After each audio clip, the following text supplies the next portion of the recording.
আগে আপনাদের সকলের জন্য এইটুকুই প্রার্থনা করবো, সবাই সাবধানে বাড়ি ফিরবেন। এবং একটা ছোট্ট জিনিস, এখানে উপস্থিত যারা যারা আছেন তাদের সকলের কাছে যদি আপনাদের মনে আমার প্রতি এইটুকুও জায়গা থাকে, আপনাদের হৃদয়ে আমার প্রতি এইটুকুও জায়গা থাকে, ছোট থেকে বড় সবাই, তাহলে আজকে একটা ছোট্ট জিনিস চাইবো, একটা সামান্য জিনিস আপনাদের সকলের কাছে চাইবো।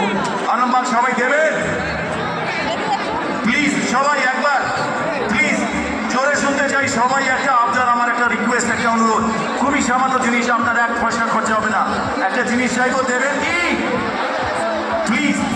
তাহলে প্লিজ একবার ছোট থেকে বড় সবাই মন থেকে অন্তর থেকে একবার হাত তুলে আশীর্বাদ করুন যেন জীবনে আরো বড় হতে পারি, আরো নাম করতে পারি। Thank you Arambagh, thank you, lots of love. ভালো থাকবেন, শুভরাত্রি, গুড নাইট অ্যান্ড 2026-এর আগাম শুভেচ্ছা সবাইকে, happy new year, god bless, ভালো থাকবেন, লাভ ইউ অল।